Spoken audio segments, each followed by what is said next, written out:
শেখ হাসিনা সরকারের পতনের পর থেকে গা ঢাকা দিয়েছেন দেশের বহুল আলোচিত ও সমালোচিত বিতর্কিত ব্যবসায়ী ও এস আলম গ্রুপের মালিক সাইফুল আলম মাসুদ।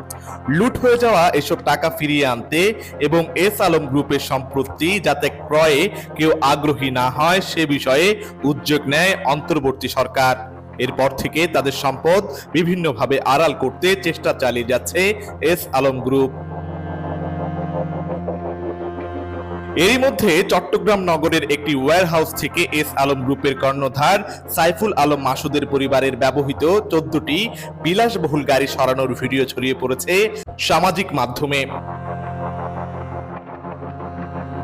ওই ভিডিওতে দেখা যায় চট্টগ্রাম নগরীর কালুরঘাট বিসিক শিল্প এলাকায় মীর গ্রুপের ওয়্যারহাউস থেকে একে একে সরিয়ে নেওয়া হয় এস আলম গ্রুপের চেয়ারম্যান সাইফুল আলম মাসুদ ও তার পরিবারের সদস্যদের বিলাসবহুল 14টি গাড়ি।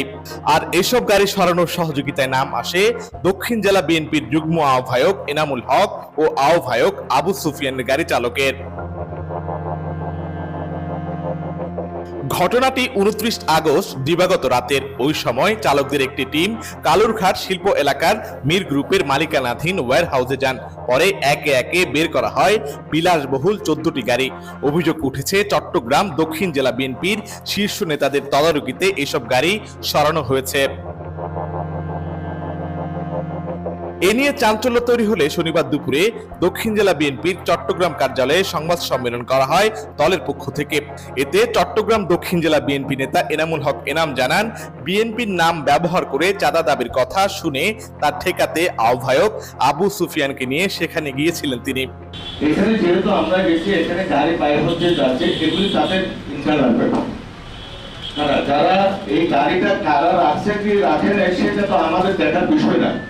আর গাড়ি আমার সামনে তো 10টা 12টা 14টা গাড়ি কথা বলছে, এটা ঠিক না। আমার সামনে এত গাড়ি যায় না, অত গাড়ি দুই একটা আসা যাওয়া করছে, কিন্তু আমরাও তো গাড়ি নিয়ে গেছি। এই গাড়িগুলি তো আমাদের জিজ্ঞেস করার কথা না। আপনারা যদি কোনো গাড়ির বিষয় থাকে, আমাদের তত্ত্বাবধানে গাড়ি গেছে, এটা কিন্তু সম্পূর্ণ মিথ্যা।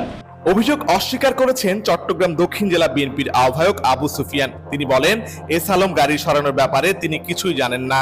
আমরা একটা অভিযোগ পেয়ে আমরা ওখানে গিয়েছি। এখন যদি ওইখান থেকে গাড়ি বের হয়, এটা আমাদের তো জানার কথা না। আর বিশেষ করে আমি ধরেন আমার নলেজ তো মুঠেই নেই, আমি দেখিও না, কারণ আমি গাড়ি থেকে নেমেই অফিসের ভিতর ছিলাম। এনাম ভাই বোধহয় একটু বাইরে ছিল, ওইটাই বোধহয় বিড়ি উঠে দেখা যাচ্ছে, কিন্তু কার গাড়ি কিভাবে যাচ্ছে এটা আমাদের আসলে আমরা জানি।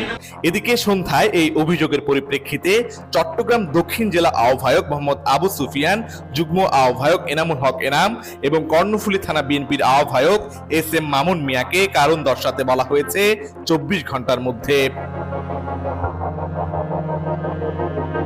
আশিক আরেফিন, প্রতিদিনের বাংলাদেশ, চট্টগ্রাম।